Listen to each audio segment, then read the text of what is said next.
Life time science நேயர்களுக்கு வணக்கங்க. இப்போது மிதுன லக்னத்தை பொறுத்த மட்டும் இல்லைங்க, மிதுன லக்னத்திற்கு 9-10 குடையவர்களாக சனியும் குருவும் வந்து விடுவார்கள். அப்படி வரும்பொழுது மிதுன லக்னத்திற்கு தர்ம கர்மாதிபதியாக சனி 9 குடையவராகவும் 10 குடைய குரு, அவர் 7-10 குடையவராகவும் வந்து விடுவார். கேந்திராதிபதியாகவும் குரு வந்து விடுவார். அதே சமயம் சனியும் 8-9 கூடிய அஷ்டமாதிபதியாகவும் சனி வந்து விடுவார். இப்படி வரும்பொழுது பொதுவாகவேங்க ஒரு ஜாதகத்தில் லக்னத்திற்கு 9ஆம் வீட்டில் குரு இருப்பது என்பது ஒரு நல்ல யோகா அமைப்புங்க, பொதுவாகவே உண்டு.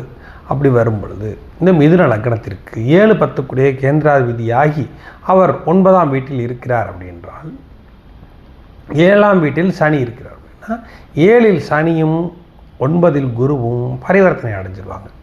அதாவது 7 குடையவரும் 9ஆம் வீட்டிலும் 9 குடையவர் 7ஆம் வீட்டிலும் அமர்வது அப்படிங்கிறது ஒரு நல்ல அமைப்புங்க. எப்போவுமே இதில் 2 விஷயம் இருக்குதுங்க.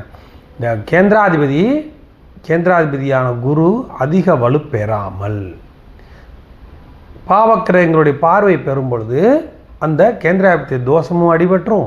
அதுக்கு அடுத்தபடியாக 9இல் குரு இருப்பது என்பது ஒரு யோக அமைப்பு.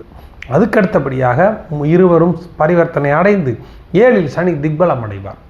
அந்த சனி 7இல் திக்பலம் அடைவது மட்டும் இல்லாமல் இதில் ஒரு பாசிட்டிவான விஷயம் என்னென்னு கேட்டிங்கன்னா, அஷ்டம வீட்டை பார்க்காமல் அந்த விஷயத்தை நம்ம பார்க்கணும். அஷ்டம வீட்டை பார்க்காமல் 7இல் இருந்தபடியே 9ஆம் வீட்டை 3ஆம் பார்வையாக பார்ப்பார்.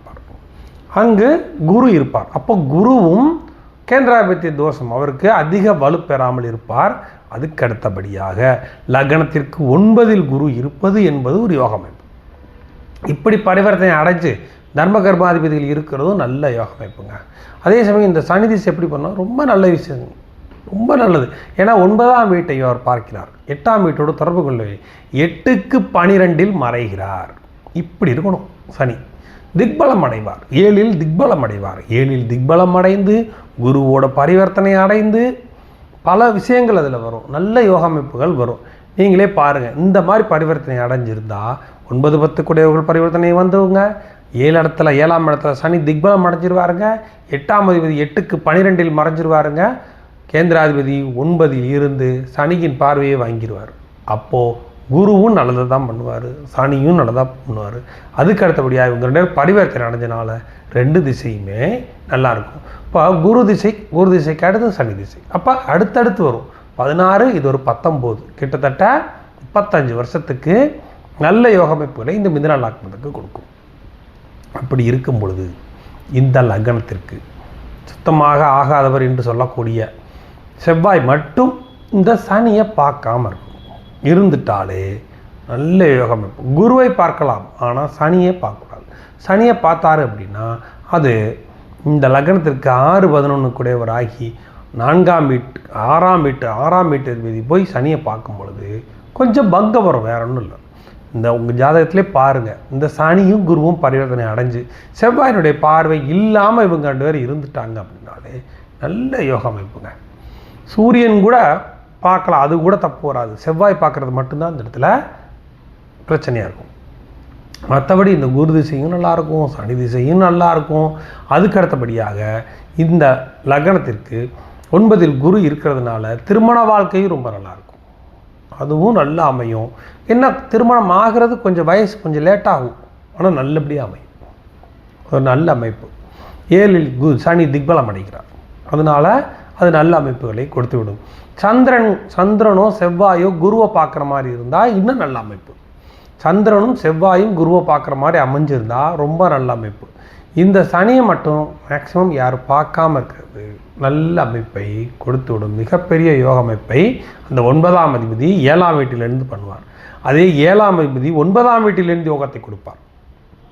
ஆக மொத்தத்தில் இந்த குருவும் சனியும் தர்ம கர்மாதிபதிகளாக வந்து தொழில் சம்மந்தப்பட்டவர்களையும் நல்ல யோக அமைப்புகளை கொடுப்பாங்கங்க. திருமண வாழ்க்கையும் நல்லா இருக்குங்க.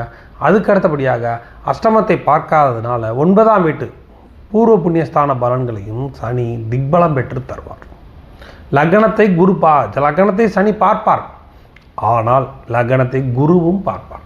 இதுதான் அது பெரிய விஷயம். லக்னத்தை சனியும் பார்ப்பார், குருவும் பார்ப்பார். அப்படி பார்க்கும் பொழுது குரு பார்க்குறது தப்பில்லை, 9ல் இருக்கிறது நல்ல யோகம், 9லிருந்து லக்னத்தை பார்ப்பது நல்ல யோகம்.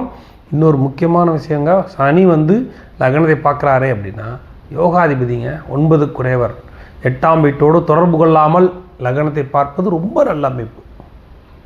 இந்த லக்னத்திற்கு சனி லக்னத்தை பார்ப்பதில் தப்பு கிடையாது. அஷ்டம வீட்டை பார்க்காமல் இருந்தாலே சனி நல்ல பலன்களை அந்த ஜாதகருக்கு கொடுத்து விடுவார். அதே சமயம் இந்த செவ்வாயும் எந்த வகையிலையும் சனியை பார்க்காம இருந்துட்டாரு அப்படின்னாலே இந்த 2 கிரகங்களுமே நல்ல யோக அமைப்புகளை கொடுத்து விடும்.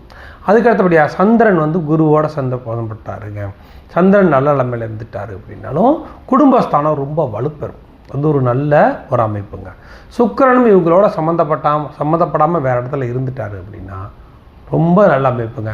இந்த தர்ம கர்மாதிபதி யோகத்தை பொறுத்த மட்டும் அவங்க இருக்கிற வீட்டையும் அந்த மற்ற கிரகங்கள் பார்க்குறதையும் பொறுத்து தாங்க யோக அமைப்புகள் வேலை செய்யும். தர்ம கர்மாதிபதிங்க பரிவர்த்தனை அடைஞ்சிருக்காங்க, யோகத்தை கொடுப்பாங்க அப்படின்னா அது கொடுக்கணும்னு அவசியம் இல்லை, இருக்கும் இடத்தை பொறுத்து கொடுப்பாங்க. இல்லாட்டினா அந்த யோகத்தில் பங்கம் வந்துவிடும், வேற ஒன்றும் கிடையாது. அப்படிங்கிறப்ப அது என்ன ஆகும் அப்படின்னு கேட்டிங்கன்னா, அது பெரிய யோக அமைப்புகளை கொடுக்காமல் பெரிய கெடுதல்களும் இருக்காது, பெரிய யோகமும் இருக்காது, அந்த மாதிரி அமைச்சிடும். இதுதான் இந்த தர்ம கர்மாதிபதிகள் இருக்கிற இடத்தை பொறுத்து அமையும் அப்படிங்கிறது.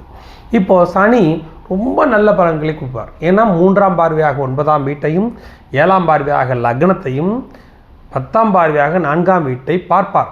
ஆனால் அந்த 4ஆம் வீட்டை பார்க்கறதுனால அஷ்டமத்தை தொடர்பு கொள்ளாமல் பார்க்கும்பொழுது அது பெரிய கெடுபல்களை அது கொடுக்காது. குருவை பொறுத்த மட்டும் குரு லக்னத்தை பார்ப்பார், 3ஆம் வீட்டையும் பார்ப்பார், அதுக்கு அடுத்தபடியாக 5ஆம் வீட்டையும் பார்ப்பார். 5ஆம் வீட்டை பார்க்கும் பொழுது குழந்தை ஸ்தானம் இதெல்லாம் நல்லா அமைஞ்சிருங்க. இந்த இடத்துல சந்திரனை மட்டும் நம்ம பார்க்கணுங்க. சந்திரன் மட்டும் நல்ல இடத்துலேருந்து வந்துட்டார் அப்படின்னா ரொம்ப நல்ல அமைப்புகளை தர்ம கர்மாதிபதி யோகம் கொடுத்து விடும். சுக்கிரனுமே இவங்களோட சம்மந்தப்படாமல் 12ல் இருந்துட்டாரு அப்படின்னா நல்ல அமைப்பு. அப்படி அமைஞ்சிட்டா இந்த தர்ம கர்மாதிபதி யோகம் நல்ல ஒரு யோக அமைப்பை கொடுக்கும். குரு திசையும் டாப்பாக இருக்கும், சனி திசையும் ரொம்ப டாப்பாக இருக்கும் அப்படிங்கிறது தான். உங்களுக்கு எது டவுட்ஸ் இருந்தாலும் நீங்கள் காமெண்ட்ஸில் சொல்லுங்கள். Okay, thanks.